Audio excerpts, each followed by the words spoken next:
अस्सलामुअलैकुम वरहमतुल्लाहि वबरकातुहू। मेरे भाइयों, आज के इस बदलते ज़माने के साथ साथ हम अपना फ़र्ज और अपना संस्कृति भी भूलते जा रहे हैं। ये भी नहीं सोचते हैं कि अल्लाह पाक को कैसे मुंह दिखाएंगे। इंसानियत तो बिल्कुल ख़त्म होते जा रही है। क्यों ख़त्म होते जा रही है? हम लोगों के अंदर से मोहब्बत निकल के नफ़रत क्यों पैदा हो रही है? इसका वजह क्या है? तो आइए हम जानते हैं। इसका मेन वजह है कि हम लोगों के पास अपने अपने धर्म मज़हब की किताब जैसे ग्रंथ कुरान गीता को पढ़ने और सुनने के लिए बिल्कुल टाइम नहीं है। हाँ, मूवी और गाना कॉमेडी देखने के लिए टाइम ही टाइम है। पर अभी किसी को अगर कह दिया जाए कि फ़ला जगह पे फ़ला मुफ्ती साहब का कोई जलसा है या किसी संत महाराज जी का प्रवचन है, चलते हैं सुनने के लिए, कुछ ज्ञान हासिल होगी, कुछ सीखने को मिलेगा, तो यकीन जाने मेरे भाइयों कि 100% लोगों में 90% लोग कुछ न कुछ बहाना दिखाकर भग जाएंगे। केवल 10% ही तैयार होंगे। यही वजह है कि आज हम लोगों के अंदर से इंसानियत बिल्कुल ख़त्म हो रही है, मोहब्बत ख़त्म होती जा रही है और नफ़रत जो शैतान का सबसे बड़ा हथियार है, इंसान को बहकाने के लिए, इंसान को बर्बाद करने के लिए हम लोगों के अंदर नफ़रत बढ़ती जा रही है। आज हम अपने बुज़ुर्गों के पास बैठना, उनकी बातों को सुनना, जलसों में जाना, सत्संगों में जाना बिल्कुल छोड़ दिए हैं। यही वजह है कि हमारे अंदर की इंसानियत ख़त्म हो जा रही है।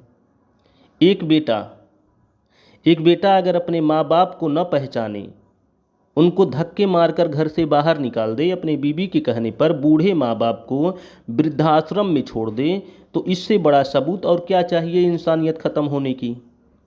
शर्म आनी चाहिए। शर्म से डूब मरने वाली बात है कि आखिर किसको हम घर से बाहर निकाल रहे हैं? उनको जिनकी वजह से हम दुनिया देख पा रहे हैं, जिनकी उंगलियों को हम पकड़कर चलना सीखें, जिनकी वजह से हम बोलना सीखें। वो माँ जो मुझे पाने के लिए कितनी मन्नतें की, कितनी भटकी हैं, कहीं मंदिर तो कहीं दरगाह तो कहीं गिरजाघर तो कभी गुरुद्वारा, तब जाकर हम कहीं दुनिया में आते हैं। और ऐसे ही नहीं आ जाते हैं। 9 महीना एक माँ अपने बच्चे को पेट में लेकर बर्दाश्त करती है। जरा सोचिए, ऐसी माँ होती है कितना दर्द बर्दाश्त करती है। इसीलिए माँ का रुतबा सबसे ऊंचा है। अगर माँ न होती तो हम भी न होते। माँ कितना दर्द बर्दाश्त करती है, जरा सोचिए। अगर मर्द के पेट में या किसी औरत के पेट में एक मामूली सी 2 या 3 ml का पथरी स्टोन होने पर कितना दर्द होता है। जब तक हम उस स्टोन को ऑपरेशन करवा के पथरी स्टोन को निकलवा नहीं देते हैं, तब तक हमें चैन व सुकून नहीं मिलता है। अब ज़रा सोचिए कि एक माँ के पेट में बच्चा कभी 1 किलो का, कभी 2 किलो का, कभी 4 किलो का होता है। कभी 1 बच्चे, कभी 2 बच्चे, कभी 5 बच्चे होते हुए देखा गया है। लेकिन माँ समय से पहले कभी भी उसे ऑपरेशन करा के बाहर नहीं फेंकती। यहाँ तक कि हम लोगों को जन्म देने के वक्त बहुत सी माएँ मर भी जाती हैं। ऐसी होती हैं माँ।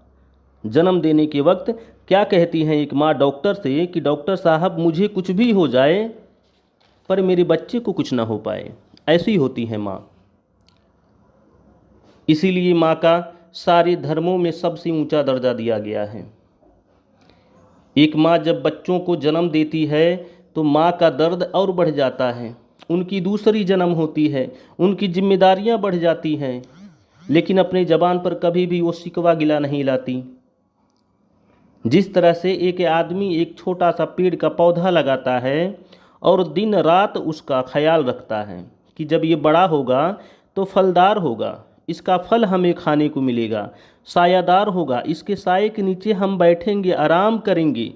उसी तरह से एक माँ बाप अपने खून और पसीने से सींचते हैं अपने बच्चों को कि बड़ा होने पर हम लोगों के बुढ़ापे का सहारा बनेगा मेरा बेटा। मगर आजकल तो बदलते हुए ज़माने में हम लोगों की इंसानियत बिल्कुल मर गई है। शादी होते ही कैसी माँ और कैसा बाप। आजकल तो कुछ ऐसे बेटे हैं जो बीबी की बात सुनकर बूढ़े माँ बाप को वृद्धाश्रम में छोड़ के चले आते हैं। इन लोगों को जर्रा बराबर भी शर्म नहीं आती। लेकिन क्यों भूल रहे हैं हम जिस तरह से आज अपने माँ बाप के आज अपने माँ बाप को वृद्धाश्रम में छोड़ आए हैं, इसी तरह से कल हमारे बच्चे भी करेंगे। जब हमारे बच्चे बड़े होंगे तो इसी तरह से हम लोगों को भी वृद्धाश्रम में छोड़कर चले आएंगे। यह जान लीजिए भाइयों कि जैसा हम आज बोएंगे वैसा ही हम कल काटेंगे। मेरे दोस्तों, आप लोगों से हाथ जोड़कर गुजारिश है कि हम किसी भी हाल में किसी के भी कहने पर अपने माँ बाप को न सताएं और ना ही वृद्धाश्रम में छोड़ें, क्योंकि इनके कदमों के नीचे ही जन्नत व स्वर्ग है। इतिहास गवाह है कि जो अपने माँ बाप के कदमों को चूमा, आज आसमानों की बुलंदी उसे चूम रहा है। जो भी अपने माँ बाप के कदमों में झुक कर रहा, पूरी दुनिया उसके सामने झुकी। अगर यकीन न हो तो कुरान, गीता, बाइबल, रामायण उठाकर देख लीजिए। इसी माँ के पेट से कहीं नबी पैगंबर, तो कहीं संत, तो कहीं राम कृष्ण, तो कहीं वली, तो कहीं महर्षि हुए हैं, और सब के सब अपने माँ के कदमों में झुके हैं। इसीलिए आज पूरी दुनिया उनके सामने झुकती है। मेरे भाइयों, जिस तरह से हमारे माँ बाप हमें छोटे में प्यार देते हैं, उसी तरह से हम लोगों का भी फ़र्ज बनता है कि हम लोग उन्हें प्यार दें और सम्मान दें। बुढ़ापे में अल्लाह पाक हम सब को अपने माँ बाप से प्यार करने की तौफीक अता फरमाएं। आमीन सुम्मा आमीन। अल्लाह हाफिज़।